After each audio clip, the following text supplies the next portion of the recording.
Hello बच्चों, आप सबका बहुत बहुत स्वागत है। मैथमेटिक्स फॉर यू चैनल में आपका स्वागत है। हम कर रहे हैं क्लास 10th के लिए चैप्टर 5 की एक्सरसाइज 5.3 एंड क्वेश्चन नंबर 14 तक हमारा प्रीवियस वीडियोस में सारा कंप्लीट हो चुका है। इस वीडियो के जस्ट पहले जो भी मैंने वीडियो बनाया है उसका लिंक मैं इस के डिस्क्रिप्शन में आपको शेयर करूंगी, तो आप मेरे इससे पहले वाले वीडियो देख सकते हैं और उस वीडियो में उससे पहले वाले का लिंक होगा। तो इस तरीके से आप मेरे वीडियोस देख सकते हैं। मेरे चैनल को सब्सक्राइब कीजिए जिससे आपको मेरे सारे वीडियोस मिल जाएं और जब भी मैं कोई नया वीडियो अपलोड करूं तो आपको उसका नोटिफिकेशन मिल जाए। तो चलिए अब हम अपने सिलेबस की तरफ चलते हैं। ये है क्वेश्चन नंबर 15। क्वेश्चन क्या है देखिए। A contract on construction job specify a penalty for delay of completion beyond a certain date as follows। मतलब एक कॉन्ट्रैक्ट दिया गया है, कंस्ट्रक्शन जॉब है, कंस्ट्रक्शन जॉब में एक कॉन्ट्रैक्ट बेसिस काम दिया गया है और उन्होंने बोला है कि मतलब उन्होंने ये कहा कि हम इस डेट पे आपका काम कंप्लीट कर देंगे। फिर उसने बोला कि अगर इस डेट पे काम कंप्लीट नहीं होता है तो मैं आपके ऊपर पेनल्टी लगाऊंगा। आप जितने दिन भी मेरा काम डिले करोगे उसके लिए आपको पेनल्टी पे करनी पड़ेगी। ठीक है, जैसे एक टाइम लिमिट दी जाती है कि इतने टाइम के अंदर ये काम कंप्लीट करना है। ठीक है, उसके लिए हम आपको इतना पे करेंगे। अगर आप नहीं कर पाओगे तो फिर हम आपसे ही पेनल्टी लेंगे। ठीक है, तो ये कैसे उन्होंने, देखिए ये क्वेश्चन भले आपके लिए इतना बड़ा दिख रहा है लेकिन ये क्वेश्चन बहुत इजी है। ठीक है, आपको सिर्फ उसको समझ के क्या गिवन है वो लिखना है और क्वेश्चन बहुत इजी है। तो देखिए उसने कैसे पेनल्टी लगाई है। 200 rupees for the first day. पहले दिन के लिए आपको 200 रुपये देने होंगे। अगर आपने जैसे मान लीजिए 15 डेज में आपको काम कंप्लीट करना था, आप 15 डेज में नहीं किया, आपने कितने दिन में किया, 16 डेज में, तो आपको क्या करना पड़ेगा, 200 रुपये पेनल्टी देनी पड़ेगी। ठीक है, एक दिन का। 250 फॉर द सेकेंड डे। अगर आपने 17 डेज में कंप्लीट किया, 15 की जगह 17 डेज में कंप्लीट किया तो आपको 250 रुपीज़ देने होंगे। और अगर आपने 18 डेज में कंप्लीट किया तो आपको 300 रुपीज़ देने होंगे।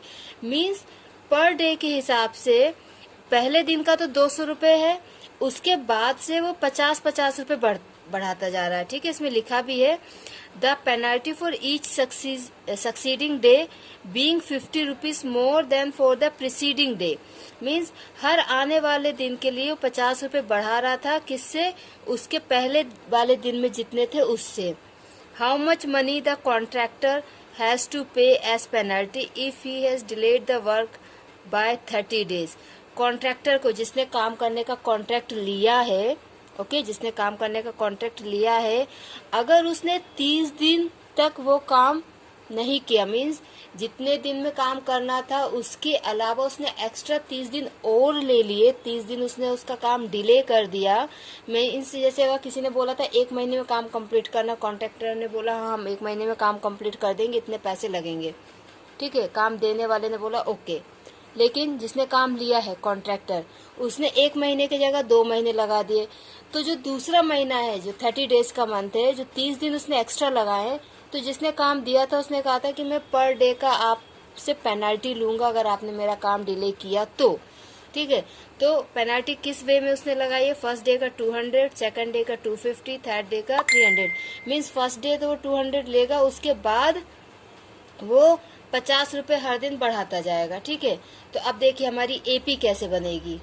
तो देखिए एपी कैसे बनेगी, हमारी एपी हमारी बनेगी, पहले दिन देगा 200 रुपये अगर डिले होता है। ठीक है, दूसरे दिन देगा 250 रुपये, तीसरे दिन देगा 300 रुपये। ऐसे करते करते करते उसने कितने दिन डिले किया, 30 डेज उसने काम डिले किया।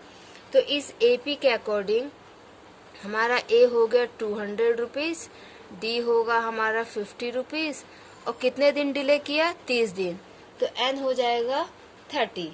ओके, अब आप सिंपल क्या करेंगे, सम का फॉर्मूला लगाएंगे। सम का फॉर्मूला क्या होता है, n/2 2a plus n-1 into D. Okay, तो n कितना है 30/2, 2 इंटू 200 प्लस 30-1, डी कितना है 50। ओके, तो ये कितना हो जाएगा 15/2, सॉरी 15 होगा, 2 नहीं होगा, 15 30 को 2 से डिवाइड करेंगे तो 15 आएगा। ओके, फिर कितना हो जाएगा ये 400 प्लस 29 इंटू 50। ओके, 15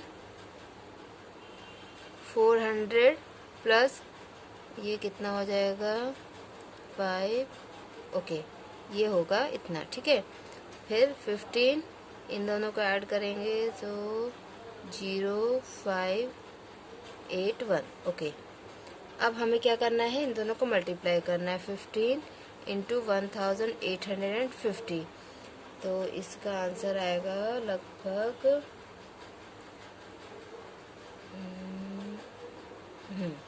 ठीक है। सो ये आपका आ गया S30। मीन्स अगर उसने 1 महीने तक काम डिले किया तो उसको पेनल्टी के तौर पे 27,750 रुपये वापिस कॉन्ट्रैक्टर को देने होंगे। उसने जितना भी पैसा लिया होगा काम करने का, उसमें से 27,750 रुपये वो वापिस करेगा। ओके, तो इसलिए काम टाइम पे करना चाहिए। ओके, अब ये नेक्स्ट क्वेश्चन है। ये वर्ड्स प्रॉब्लम से तो लिखने में बहुत ज़्यादा टाइम लगता है, तो मैं आपको बुक में ही बताती हूँ। A sum of ₹700 is to be used to give 7 cash prizes to students of a school for their overall academic performance. If each prize is ₹20 less than its preceding price, find the value of the prizes. Means ये question क्या कहना चाहता है कि एक school में 700 रुपये, total 700 रुपये हमें बच्चों में डिस्ट्रीब्यूट करना है। किस बेसिस पे डिस्ट्रीब्यूट करना है कि बच्चों ने साल भर उनका जो भी एकेडमिक परफॉर्मेंस था, जिस मीन्स एकेडमिक परफॉर्मेंस रिलेट करता है उनके मार्क्स पर, उनके मार्क्स पे डिपेंड करता है। ठीक है, तो उनके मार्क्स के बेसिस पे उनको प्राइस देना है। 3 प्राइस हमको देना है, 7 प्राइस हमको देना है। कितने प्राइस देना है? 7 प्राइस। ठीक है, 7 कैश प्राइस देना है। तो हमें 700 रुपये को इस तरीके से डिस्ट्रीब्यूट करना है 7 पार्ट्स में। ठीक है, 7 बच्चों को देना है, तो हमें 700 रुपये के 7 हिस्से करने हैं, 7 हिस्से करना है। और 7 हिस्से इस तरीके से करना है कि जो प्रीसीडिंग प्राइस होगा, if each price is ₹20 less than it's preceding price. Means जैसे हमने अगर पहला प्राइस दिया है X रुपीज़ का, ठीक है, पहला प्राइस हमने दिया है X रुपीज़ का, तो जो अगला प्राइस होगा ना वो X रुपीज़ से 20 रुपये कम होगा। जो सेकंड प्राइस होगा वो पहले वाले प्राइस से 20 रुपये कम होगा। फिर तीसरा प्राइस जो होगा वो सेकंड वाले से 20 रुपये कम होगा। मतलब 20-20 रुपये कम होते जाएंगे 7 के 7 बच्चों को जब क्रैश प्राइस दिया जाएगा। लेकिन वो जो 7 बच्चों को जितना भी पैसा मिला है जब उनको टोटल करेंगे तो वो 700 रुपये होगा, क्योंकि अ सम ऑफ ₹700 हम डिस्ट्रीब्यूट कर रहे हैं। तो 700 हमारे लिए क्या हो गया? सम हो गया। कितने बच्चों को डिस्ट्रीब्यूट कर रहे हैं? 7 बच्चों को। तो n हमारे लिए 7 हो गया। कितने का डिफरेंस है? 20 का। तो d हमारे लिए 20 हो गया। तो अब मैं इस क्वेश्चन को सॉल्व करती हूँ। ओके, तो क्वेश्चन के अकॉर्डिंग सम है 700, d है 20, n है 7। आपको बताना है कि जो 7 बच्चों को प्राइस दिए हैं वो कितने के होंगे। तो हम यहाँ पे सम का फॉर्मूला लगाते हैं, n/2 2a plus n-1 into D. हमको क्या निकालना है? a। ठीक है, अगर a आ गया और d हमारे पास है तो हम 7 के 7 प्राइस निकाल लेंगे। ओके, तो ये हो गया 700 is equal to 7/2 2a plus 7-1 into 20। तो ये कितना हो जाएगा? ये यहाँ से कैंसिल हो जाएगा, ये हो जाएगा 100 टाइम्स, ये हो जाएगा 1 टाइम्स। तो क्या होगा? 100 is equal to 1/2 2a plus 6 into 20। ये 2 यहाँ जाएगा, मल्टीप्लाई हो जाएगा। 200 is equal to 2a plus 120। Okay, अब ये 120 यहाँ के माइनस हो जाएगा। So 200 minus 120 is equal to 2a। Okay, तो ये यहाँ तक हो गया था। 200 minus 120 is equal to 2a। तो ये कितना हो जाएगा? 80 is equal to 2a। 80/2 is equal to a। 40 is equal to a। तो a कितना आ गया? 40। मीन्स प्राइस जो होगा, ठीक है, अब ये फर्स्ट प्राइस है कि लास्ट प्राइस है ये हमें चेक करना पड़ेगा, ठीक है। तो एक प्राइस हमको मिल गया 40, ठीक है, 40 रुपीज़ का हम प्राइस देंगे। अब देखिए डी कितना था, 20 था, ठीक है, डी कितना है 20। तो अगर ये 40 आया है, ठीक है, जिसको हम ए बोल रहे हैं, जो A1 होगा, तो दूसरा आपका ए प्लस डी आपका कितना हो जाएगा 40 + 20 = 60, ठीक है। ये ए प्लस डी आपके लिए आ गया। अब उसके बाद हमारे पास ये हो गया आपका फर्स्ट, ठीक है, ये A1 ये A2, ठीक है। अब हम निकालते हैं A3 क्या होगा A + 2D मीन्स 40 + 2 × 20, तो कितना हो जाएगा 40 + 40 = 80। ये थर्ड प्राइस हो गया, ठीक है। हम अभी नहीं कह सकते कि थर्ड होगा कि कौन सा होगा, मैं आपको समझाती हूँ क्यों, ठीक है, समझाऊंगी मैं आपको। देन आता है A4 A + 3D, तो ये कितना हो जाएगा। इसको हम ये सॉल्व करने के जगह ये भी कर सकते हैं कि 20 प्लस करते जाएं, ठीक है। तो ये हो जाएगा 40 + 3 × 20 मीन्स 40 + 60 = 100, ठीक। तो हम 20 ऐड करते जाते हैं सॉल्व करने की जगह, तो ये क्या हो जाएगा 40 60 80 100 120 140, कितने हो गए 1 2 3 4 5 6 और 160। अब देखिए ये A1 A2 A3 A4 A5 A6 A7, ये 7 प्राइस हो गए जो हमें बच्चों को देना है। लेकिन ये सीरीज हमारी ऐसे बनी है, लेकिन आप बोलेंगे क्या, फर्स्ट प्राइस 160 रुपीज़ का होगा, सेकंड प्राइस 140 का होगा। ऑब्वियसली जो फर्स्ट आएगा उसको अच्छा ही प्राइस मिलेगा, ज़्यादा ही प्राइस मिलेगा, इसलिए फर्स्ट प्राइस आपका 160 का होगा, सेकंड प्राइस आपका 140 का, थर्ड प्राइस आपका 120 का। इस तरीके से आपको ये सीरीज रिवर्स करके लिखनी होगी, okay.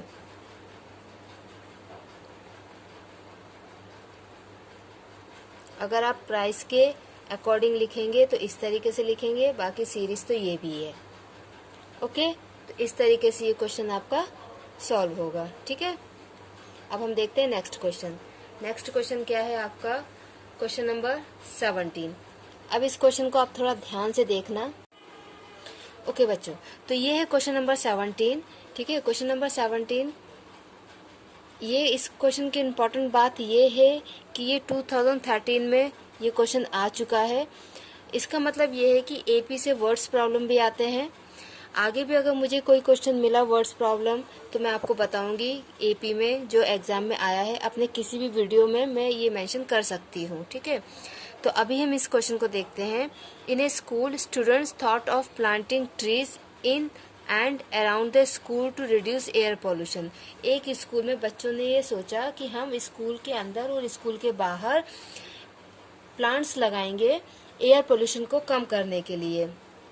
It was decided that the number of trees, उन्होंने ये डिसाइड किया, ये निश्चय किया कि जो पेड़ों की संख्या होगी वो इस तरीके से होगी, that each section of each class will plant will be the same as the class. Means उन्होंने ये बोला है कि हर क्लास में जितने भी सेक्शन है, ठीक है, आप लोग भी स्कूल में पढ़े तो ऐसा होता है ना, क्लास 10th में सेक्शन A होता है, सेक्शन B होता है, सेक्शन C होता है, ठीक है। जितना बड़ा स्कूल होता है उतने ज़्यादा सेक्शंस होते हैं।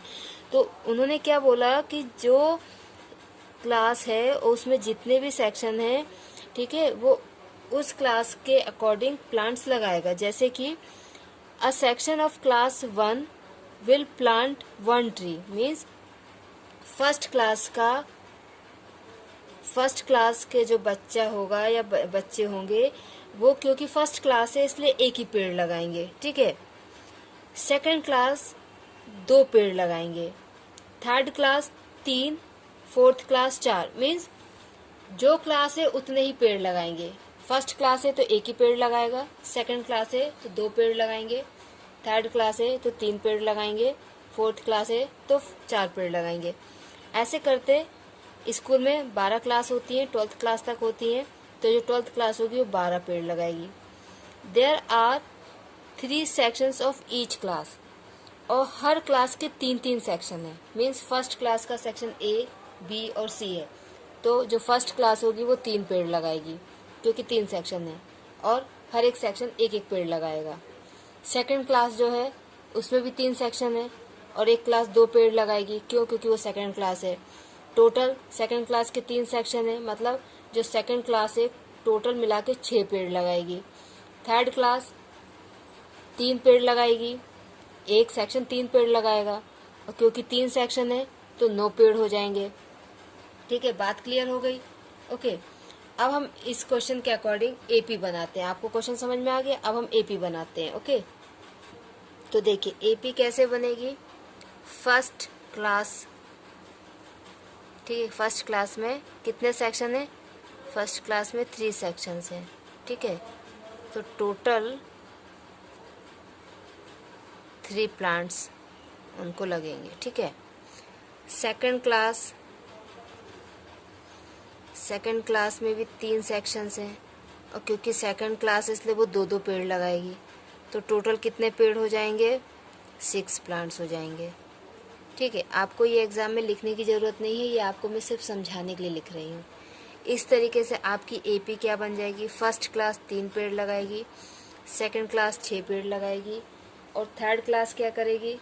थर्ड क्लास, क्योंकि थर्ड क्लास से इसलिए एक सेक्शन 3 पेड़ लगाएगा और 3 सेक्शन है तो 9 पेड़ हो जाएंगे।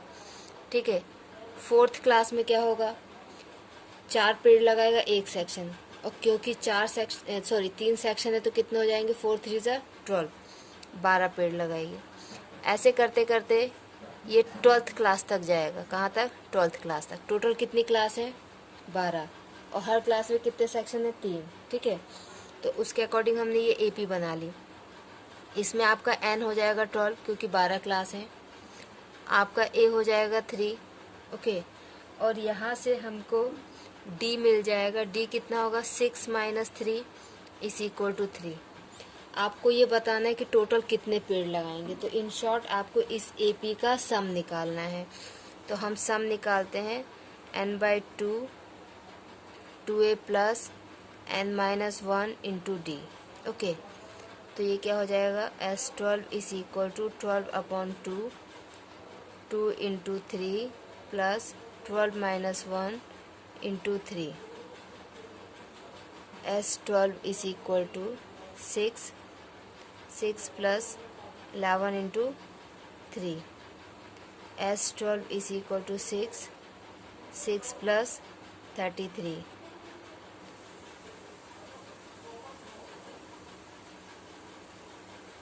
Six 39। So S12 = 6 × 39। तो ये कितना हो जाएगा? S12 =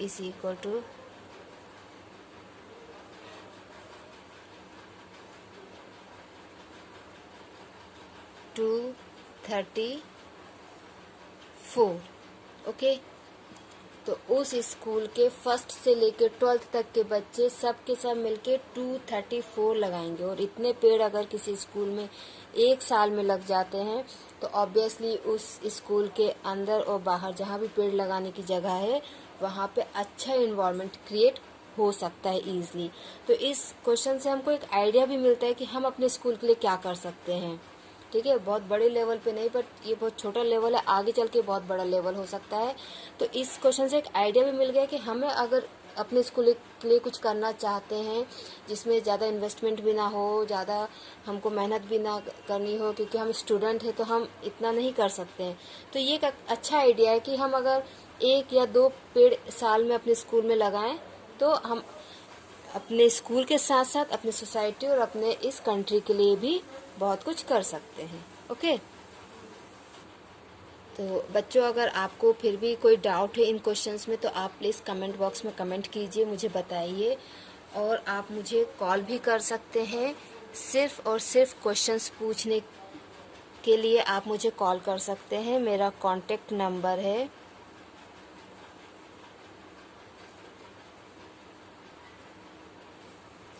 This is my contact number, okay, and my name is Rama ma'am. आप मुझसे क्वेश्चंस से रिलेटेड सिर्फ 10th क्लास के लिए नहीं, 9th class, 8th class, 7th class के लिए भी आप मुझसे मैथ्स के क्वेश्चंस के लिए मुझे कॉल कर सकते हैं, मुझे कांटेक्ट कर सकते हैं। थैंक यू बच्चों, take care and subscribe my channel. Okay.